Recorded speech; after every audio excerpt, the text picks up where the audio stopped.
경험하다라는 제목을 가지고 하나님의 말씀을 나눠 보겠습니다. 인생의 끝이 하나님의 시작이다라는 말이 있습니다.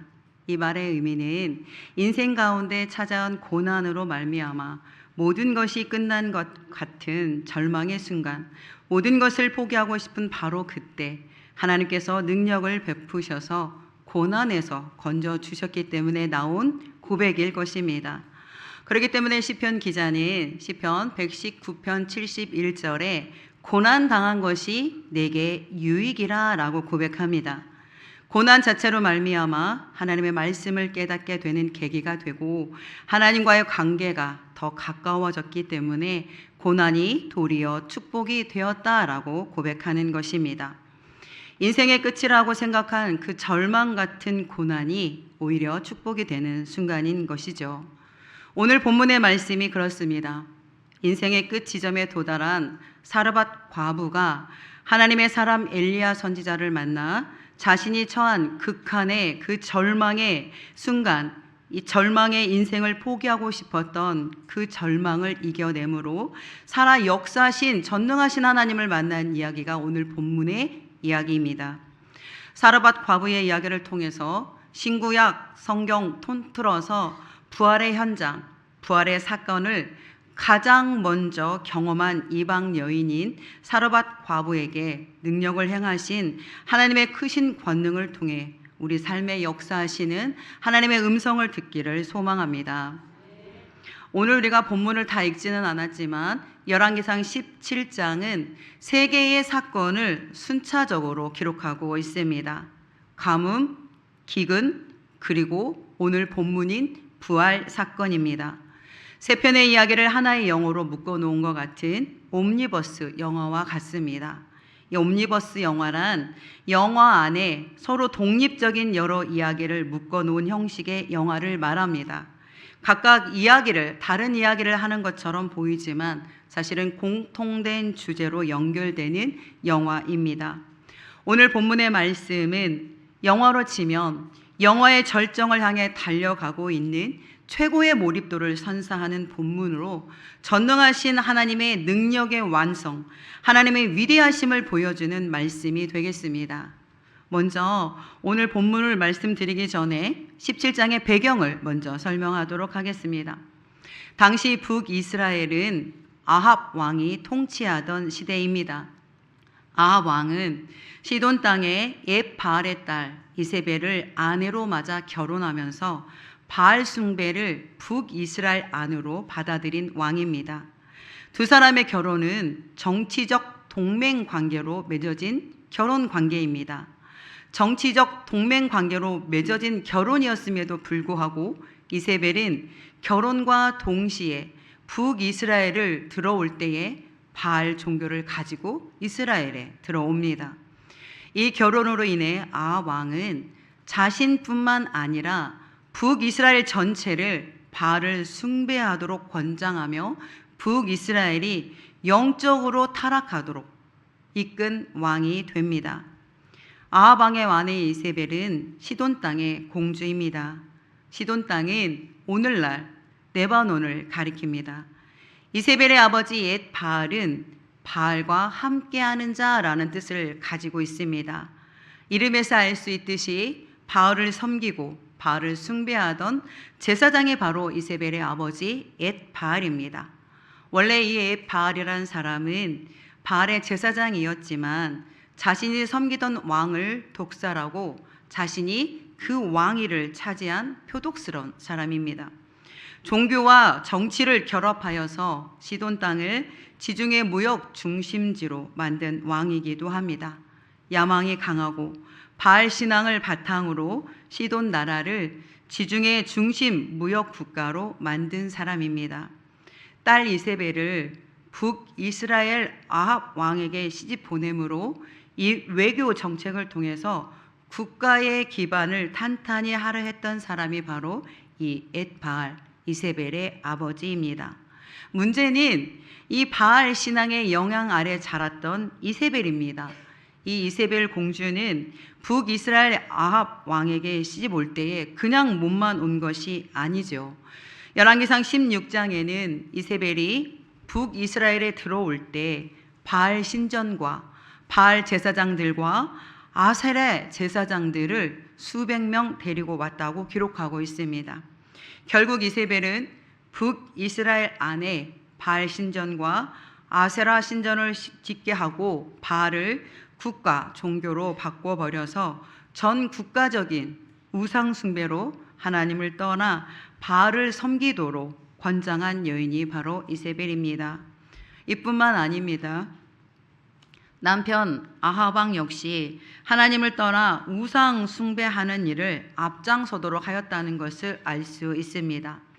아합이 이렇게 바알을 숭배하게 된 것은 그의 아내 이세벨의 영향이 컸습니다. 이세벨은 음행과 술수가 뛰어난 열렬한 바알 숭배자였습니다. 아합 왕과 정략 결혼을 위해 사마리아로 들어오면서 바알과 아세라 우상을 하나님을 대체하는 신으로 만들어 버렸고, 그것도 부족해서 하나님의 사람인 선지자들을 멸절시키려 했던 여인입니다. 하나님께서는 이런 아합과 이세벨, 그리고 하나님을 떠나 바알과 아세라를 숭배하던 북이스라엘 백성들에게 크게 진노하십니다. 하나님의 진노하심은 가뭄, 그리고 기근, 그리고 부활이라는 이 세 사건을 통해서 진짜 누가 신인지를 보여주시는 말씀이 오늘 본문의 말씀입니다. 영적으로 타락한 북이스라엘에게 엘리야를 통해 수년 동안 비가 오지 않을 것이라는 선포는 단순한 가뭄을 선포한 것이 아닙니다.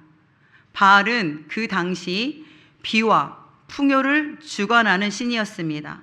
그런 바알 신을 향하여 하나님께서는 엘리야를 통해 이렇게 선포하십니다.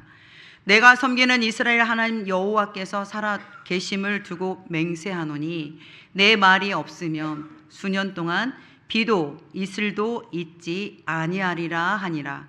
17장 1절의 말씀입니다.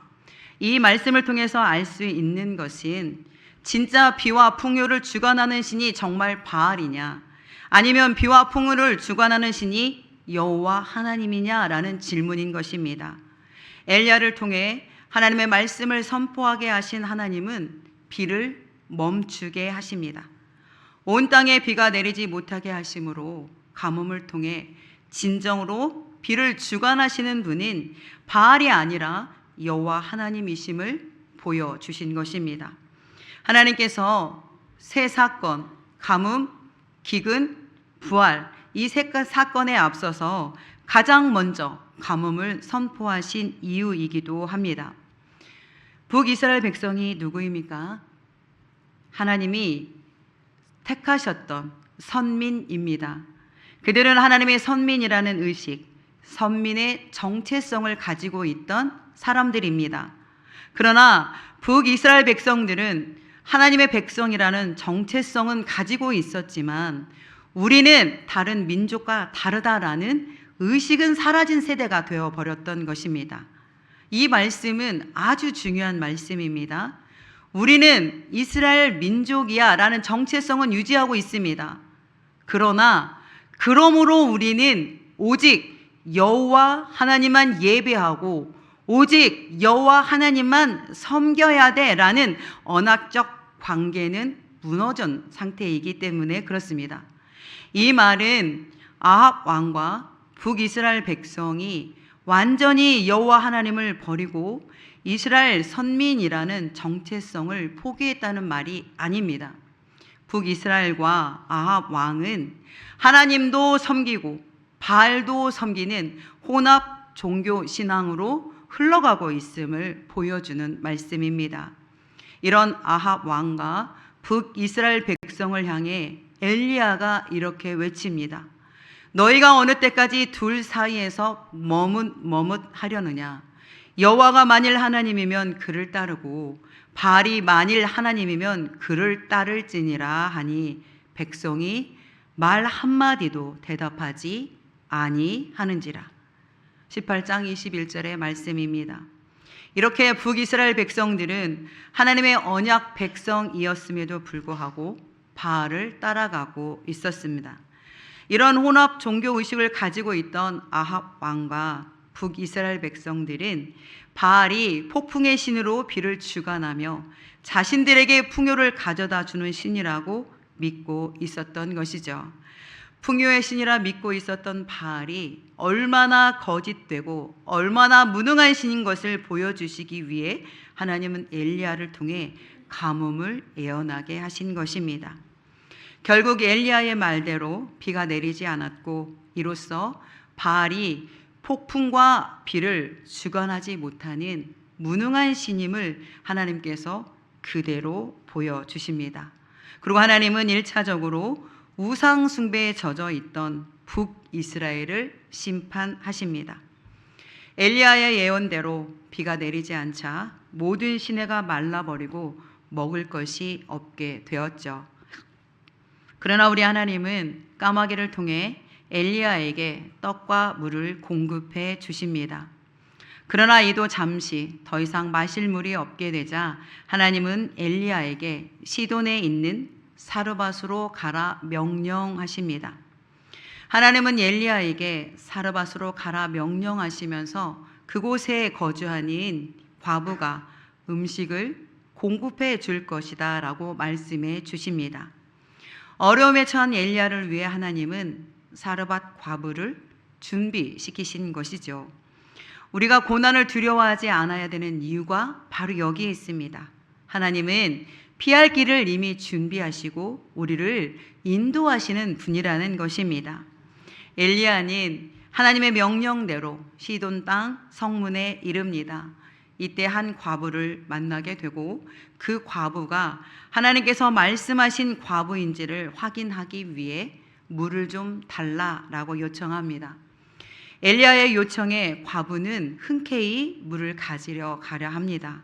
그런데 그 과부를 엘리야가 불러 세웁니다. 그리고 자신을 위해 떡 한 조각도 가져올 것을 엘리야가 부탁합니다.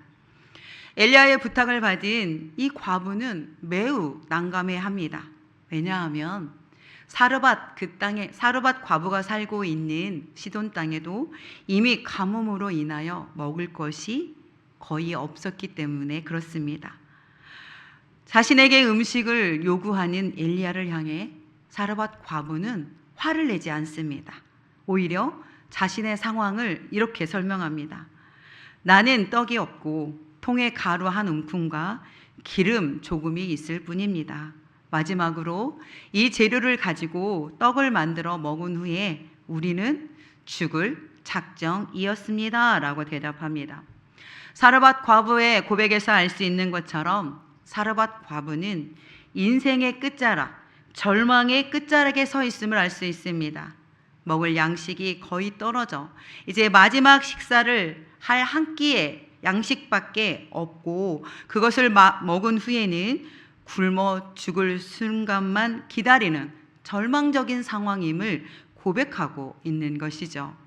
그런데 놀라운 것은 이런 과부의 고백을 들은 엘리야의 행동입니다. 사르밧 과부의 절망적인 이야기를 들었음에도 불구하고 엘리야는 물러서지 않습니다. 그런 사르밧 과부에게 엘리야는 두려워하지 말고 가서 내 말대로 하라. 엘리야의 말대로라면 사르밧 과부는 마지막 식사를 엘리야에게 양보한 후에 굶어 죽을 시간만 기다리는 절망적인 순간의 연속인 것입니다. 그런데 기적이 일어나지요. 자신을 위해 떡을 만들어 올 것을 부탁하던 엘리야의 말을 듣고 사르밧 과부가 움직이기 시작한 것입니다. 엘리야의 말은 간단하고 분명했습니다. 자신을 위해 작은 떡 한 개를 만들어 온다면 너의 집에 가뭄이 끝날 때까지 가루와 병의 기름이 떨어지지 않을 것이다. 이것은 내 말이 아니라 전능하신 하나님의 말씀이다. 그러자 하나님의 말씀을 들은 이 과부는 움직이기 시작합니다. 사르밧 지역은 옛 바알의 본 고장입니다. 바알 우상 숭배를 하던 시돈 땅입니다. 사르밧 과부는 이 시돈 땅에서 우상 숭배를 하며 살던 여인입니다. 하나님이 누구신지 알지 못하고 하나님의 말씀도 알지 못하는 이방 여인입니다. 그런 이방 여인인 사르밧 과부가 움직이기 시작한 것이죠. 이것이 바로 하나님께서 일하시는 삶의 현장의 놀라운 기적입니다. 사르밧 과부는 엘리야의 요청대로 떡을 만들어 엘리야로 하여금 먹게 합니다. 결과는 어떻습니까? 엘리야의 말대로 그 여인의 집에는 가뭄이 해결될 때까지 떡을 굽는 기름 냄새가 진동하므로 양식 걱정을 할 필요가 없게 된 것이지요. 여호와께서 엘리야를 통하여 하신 말씀같이 통에 가루가 떨어지지 아니하고 병에 기름이 없어지지 아니하니라. 16절의 말씀입니다. 하나님의 약속의 말씀이 사르밧 과부의 집에 그대로 이루어진 것입니다. 우리 하나님은 위대하십니다. 한 번 하신 말씀은 반드시 이루시는 위대하신 하나님을 그대로 보여주신 놀라운 말씀이지요. 이처럼 가문과 기근을 동시에 해결하신 하나님을 보여주신 후에 오늘 본문의 말씀 17절의 말씀이 이렇게 시작됩니다. 2일 후에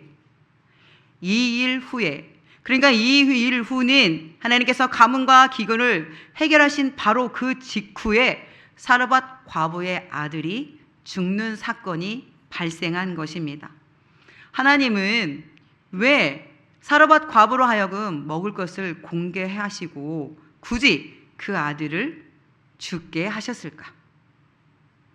결론부터 말씀드리면 우리 하나님은 생명의 주인이시고 온 땅의 주인이심을 선포하기 위함입니다. 우리 하나님만이 폭풍과 비를 주관하시고 삶과 죽음까지도 주관하시는 참 하나님이시며 살아 역사하시는 전능하신 신이심을 보여주기 위함인 것입니다. 열왕기상 17장은 영적으로 메마른 시대에 하나님께서 어떻게 자기 백성을 살리시는지를 보여주는 말씀입니다. 오늘 이 말씀이 영적으로 메말라가는 이 시대, 혼합 종교를 섬기고 있는 우리에게 주시는 하나님의 말씀, 우리를 살리시는 생명의 말씀, 그 말씀을 함께 나눠보기를 원합니다. 하나님이 우리를 살리시는 첫 번째는 하나님께서는 위기에 처한 성도를 그냥 버려두지 않는다는 것입니다. 하나님께서 선포하신 가뭄으로 인해 북이스라엘 전체에는 물이 말라 버렸습니다. 7절에 보면 땅에 비가 내리지 아니하므로 얼마 후에 그 시내가 마르니라. 그리 시내가 물이 말랐다는 것은 가뭄의 현실을 그대로 보여주십니다. 그리 시내가는 엘리야에게 있어 피난처와 떡이 공급되는 장소였습니다. 그러나 가뭄이 계속되면서 그 물도 말라 버렸죠. 더 이상 엘리야가 마실 물이 없게 되자 하나님은 까마귀를 통해서 그리 시내가에 물과 먹을 것을 공급해 주십니다. 하나님께서 사용하셨던 방법은 인간이 상상할 수 없는 방법으로 공개하시지요. 또한 하나님께서 그리 시내가에서 엘리야를 통해 까마귀에게 먹을 것을 공급한 것은 엘리야의 믿음을 성장시키시는 훈련의 장소이기도 합니다. 왜냐하면 그리 시내가는 엘리야에게 있어서 너는 내가 책임질 것이다 라는 그것을 배우는 훈련의 장소이기 때문에 온전히 하나님을 의지하는 법을 배우는 훈련의 장소가 그릿 시내가였습니다. 하나님께서 그릿 시내가를 마르게 하시고 엘리야로 하여금 그 마른 땅을 보게 하신 것은 단순한 자연 현상이 아니라 온 땅이 하나님의 말씀 아래 있음을 보여주시는 훈련이었던 것이죠. 사랑하는 성도 여러분, 때로는 우리 삶에도 하나님께서 우리를 살리셨던 그 시냇물이 말라버릴 때가 있습니다. 그러나 그것은 하나님의 공급이 끝난 것이 아니라 더 깊은 믿음의 장소로, 더 깊은 믿음의 자리로 옮기시는 과정이심을 기억하기 바랍니다. 그리 시내가가 말랐던 것은 실패의 표시가 아닙니다. 하나님께서 엘리야를 다음 단계의 사명의 장소로 인도하신다는 신호였던 것이죠. 그리 시내가가 말라버리자 하나님께서는 까마귀를 사용하십니다.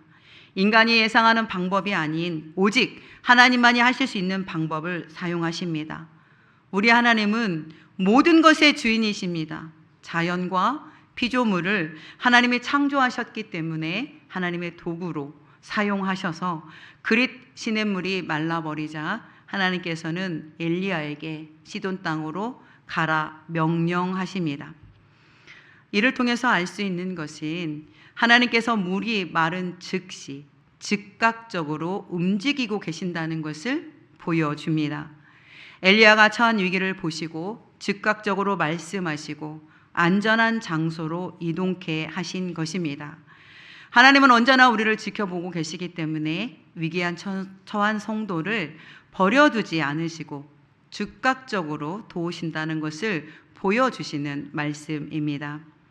시돈 땅은 이세벨의 아버지 엣 바알이 통치하는 나라로 온 나라가 바알을 숭배하던 나라이며 바알의 본고지입니다. 그런 그곳으로 하나님은 엘리야를 보내십니다. 하나님은 등잔 밑이 어둡다고 시돈 땅으로 엘리야를 보내셔서 하나님의 말씀에 순종하는 엘리야를 위해 사르밧 과부를 예비해 두신 것입니다. 이스라엘 안에서조차도 보기 어려웠던 믿음과 순종을 이방 여인을 통해 보여주신 것이죠. 엘리야를 도우신 하나님은 오늘 우리에게도 동일하게 말씀하십니다. 우리 하나님은 위기에 처한 성도를 그냥 버려두지 않으신다는 것입니다. 질병으로 인한 고통 때문에, 환난과 경제적인 어려움 때문에 겪는 시련으로 인한 절망적인 그 신음소리에 하나님은 응답하신다는 것을 말씀합니다. 때로는 우리가 영적으로 무기력해져서 어둠의 터널을 지나고 있는 것 같은 그 위기에 처한 성도들을 위해 하나님은 피할 피난처와 쉴 곳을 예비해 두십니다. 하나님은 즉각적이고 즉시로 찾아와 주셔서 권능의 오른손을 내미시는 전능한 하나님이십니다. 우리를 살리시는 하나님의 방법 두 번째는 완전하신 하나님을 보여주신다는 것입니다. 그가 가서 엘리야의 말대로 하였더니 그와 엘리야와 그의 식구가 여러 날 먹었으나 여호와께서 엘리야를 통하여 하신 말씀같이 통에 가루가 떨어지지 아니하고 병에 기름이 없어지지 아니하니라. 사르밧 과부는 엘리야를 처음 만났을 때 사실 엘리야가 누구인지 정확히 알지 못했습니다. 어렴풋이 북이스라엘에서 온 나그네 정도로 생각했을지도 모릅니다. 알지도 못하는 한 나그네가 자신이 가진 전부를 요구했을 때 이 과부는 즉시로 순종하는 놀라운 모습을 보입니다. 순종하는 모습도 놀라운데 사르밧 과부의 고백은 더 놀랍습니다. 당신의 하나님 여호와께서 살아 계심을 두고 맹세하노니, 나는 말과 함께 이 여인이 움직인 것이죠. 나의 하나님 여호와께서 살아 계심을 두고 라고 말하지 않고 당신의 하나님 여호와께서 살아 계심을 두고 라고 말한 것이죠. 이 말은 나의 하나님은 아직 아니지만 여호와께서 살아 계심을 두고 맹세하노니 라는 이 고백을 통해서 이스라엘의 여호와 하나님이라는 분이 비가 내리지 못하게 하였다는 것을 내가 들었고 내가 믿어, 이 말입니다. 시돈 땅은 풍요와 비를 주관하는 바알을 숭배하는 우상 숭배 지역입니다. 북이스라엘만 가뭄이 든 것이 아니라 시돈 땅에도 가뭄이 들어 죽어가고 있는 땅에 살고 있는 여인이 바로 이 사르밧 과부입니다. 그런 그녀가 엘리야의 말을 듣고 움직인 것이죠. 13절에 두려워하지 말고, 14절 이스라엘의 하나님 여호와의 말씀이, 사르밧 과부는 엘리야의 말을 하나님의 말씀으로 듣기 시작하였다는 것을 알 수 있습니다. 엘리야가 요구한 떡 한 조각은 단순한 떡 한 조각이 아니기 때문입니다. 자신이 가진 전부였습니다. 자신이 가진 생명입니다.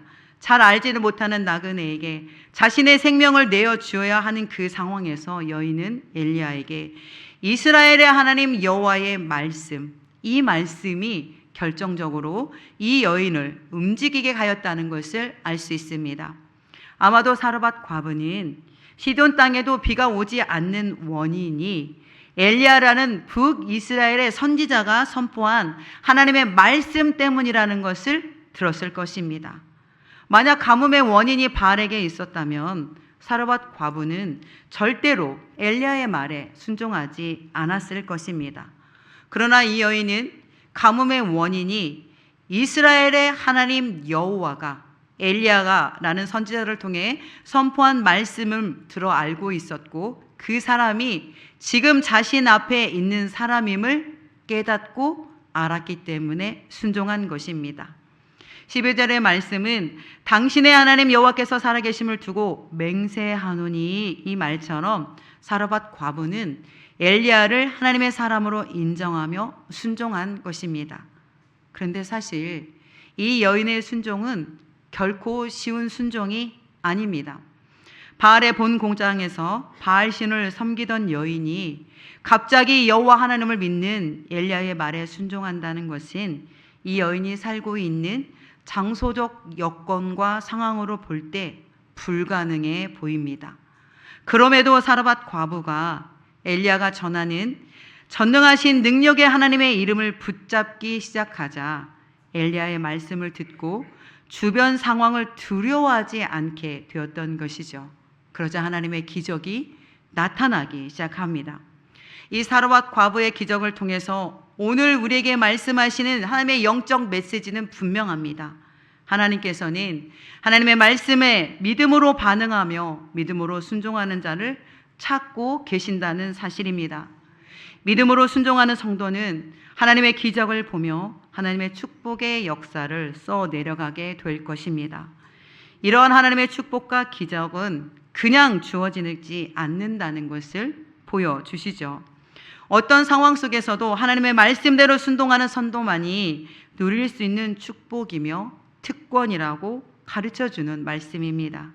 하나님은 하나님의 축복을 받은 성도를 통해 세상 사람들에게 하나님의 놀라우신 축복을 드러내도록 성도님들을 사용하신다는 사실입니다.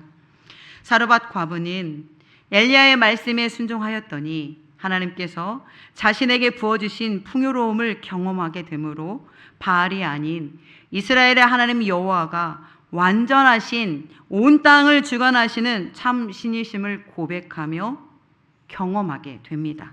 지금 이 시대를 살아가는 우리에게도 하나님은 말씀하십니다. 우리를 살리시는 하나님의 방법 세 번째는 사르밧 과부로 하여금 부활을 경험하게 하셨다는 것입니다.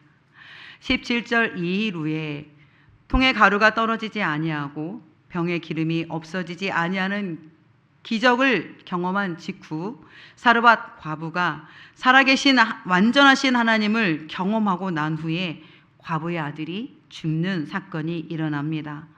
갑작스러운 아들의 죽음에 대해 여인은 18절에 이렇게 말합니다. 하나님의 사람이여, 당신이 나와 더불어 무슨 상관이 있기로 내 죄를 생각나게 하고 또 내 아들을 죽게 하려고 내게 오셨나이까? 라는 원망 섞인 말들을 쏟아냅니다.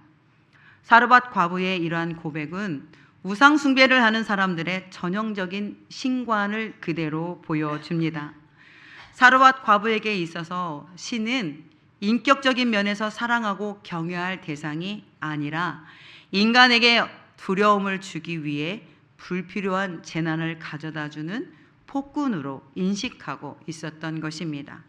그렇기 때문에 자신에게 기적을 베푸신 하나님 역시 재앙을 가져다주는 신으로 인식하여서 자신이 지은 과거의 어떤 죄 때문에 그 형벌로 자신의 아들이 죽게 되었다라고 하나님의 사람 엘리야와 하나님을 원망하고 있는 것입니다. 그러나 하나님은 이런 사르밧 과부의 절망을 소망으로 바꾸어 주십니다. 죽은 아이를 위해 하나님께 부르짖어 기도하는 엘리야의 기도 소리를 들으시고 아이의 혼이 다시 돌아오도록 살아나도록 하신 것이지요. 신구약 성경 전체를 통틀어서 부활을 가장 먼저 경험하는 은총을 이방 여인인 사르밧 여인이 경험하는 현장입니다. 비를 주관하고 풍요를 가져다 준다고 믿고 있었던 바알은 그저 만들어낸 거짓에 불과하다는 것을 보여주신 것입니다. 하나님께서는 엘리야를 다른 곳이 아닌 바알의 본거지인 시돈 땅에 보내신 이유 또한 바로 이것 때문입니다. 아들을 살려내신 하나님의 사람 엘리야를 통해서 사르밧 과부는 비로소 하나님을 보는 영적인 눈이 열리기 시작합니다. 사르밧 과부의 고백을 들어보십시오. 여인이 엘리야에게 이르되 내가 이제야 당신은 하나님의 사람이시오 당신의 입에 있는 여호와의 말씀이 진실한 줄 아노라. 이 고백은 사르밧 과부의 신앙 고백으로 내가 이제야 진심으로 진정으로 삶과 죽음까지도 다스리시는 온전하신 하나님, 완전하신 하나님, 전능하신 하나님을 믿습니다라는 신앙 고백인 것입니다. 이러한 사르밧 과부의 고백은 욥의 신앙을 떠올리게 합니다. 욥은 온전하고 정직하여 하나님을 경외하며 악에서 떠난 자라고 욥기 1장 1절에 하나님께 칭찬받은 사람입니다. 그런 욥이 하루아침에 10명의 자녀들이 죽게 됩니다. 재산과 종들 모든 것을 잃게 되고 심지어 자신의 건강까지도 잃게 되는 고난을 당하게 됩니다. 그런 욥이 주신 이도 여호와시요 거두신 이도 여호와시니 여호와의 이름이 찬송을 받으실지로다 라는 고백을 통해서 자신에게 닥친 고난을 견뎌냅니다. 그런 욥을 세 친구가 어느 날 찾아와서 하나님은 의로운 분이시니 내가 이런 고난을 받는 것은 네가 지은 어떤 죄 때문일 것이다 라고 욥을 아프게 합니다. 그러나 욥은 이런 고날만한 어떤 특별한 죄를 지은 적이 없다라면서 친구들의 주장을 받아들이지 않습니다. 그리고 하나님 앞에 나아가 하나님 왜 나에게 이런 일이 일어난 것입니까? 욥은 원망 대신 이해할 수 없는 고난 속에서 하나님을 더 알기 위해 몸부림치며 자신에게 닥친 그 고난의 원인이 무엇인지를 끊임없이 하나님께 묻고 또 묻습니다. 그런 욥을 하나님은 찾아오셔서 내가 땅의 기초를 놓을 때에 내가 어디 있었느냐라는 말씀으로 인간의 지식과 이해를 뛰어넘는 하나님의 지혜와 주권을 말씀하십니다. 욥기 38장 1절에는 폭풍우 가운데 말씀하시는 하나님의 음성이 욥에게 들립니다. 폭풍우 가운데 말씀하시는 하나님의 그 전능하신 음성을 듣고 욥은 이렇게 고백합니다. 내가 주께 대하여 귀로 듣기만 하였사오나 이제는 눈으로 주를 배움나이다. 욥은 고난의 이유를 하나님께 설명 들은 것이 아닙니다. 대신 자신이 당한 고난의 이유를 설명하시는 하나님이 아니라 하나님 그분을 더 깊이 알게 된 것에 대해 고백하며 귀로만 들었던 지식적으로만 알았던 그 하나님이 내가 이제 눈으로 뵙게 되고 그 하나님은 전능하신 하나님이다 라고 고백하고 있는 것이죠. 욥이 모든 고난을 거친 후에 비로소 진심으로 하나님을 알게 되었다라고 고백하고 있는 것처럼 사르밧 과부 또한 아들의 죽음을 통해 그 아들이 살아나는 부활을 경험하게 되므로 진정한 하나님을 믿는 믿음의 사람으로 거듭나게 하시고 부활을 믿는 신앙으로 진정한 영적 축복의 길로 들어서게 하신 것입니다. 때로는 우리 인생 앞에 노인 고난을 당할 때 우리의 고백이 사르밧 과부의 고백과 같지 않습니까? 하나님, 왜 내가 이런 고통을 당해야만 합니까? 제가 뭘 그렇게 잘못했습니까? 제가 이런 고통 당할 무슨 짓이라도 했습니까? 라고 고백하고 계시지는 않나요? 혹시 이런 생각들이 성도님들의 생각을 사로잡을 때 기억하시기 바랍니다. 왜 하나님께서는 과부의 아들을 죽게 하셨고 다시 살리셨는지를 생각해 보시고 기억하시기 바랍니다. 만약 사르밧 과부의 아들이 살아나는 부활을 경험하지 못했다면 사르밧 과부는 그저 하나님은 자기 집에 필요한 병에 기름을 채우고 가루를 채워주는 그저 그런 신으로 좀 하나님을 알았을 것입니다. 그러나 사르밧 과부는 부활을 경험한 이후에 하나님을 향한 올바른 이해와 신앙 고백으로 하나님을 믿는 믿음의 사람으로 서게 되는 은총을 경험하게 된 것입니다. 하나님은 우리의 믿음을 온전케 세우기 위해 때로는 고난이라는 고통스러운 방법을 사용하십니다.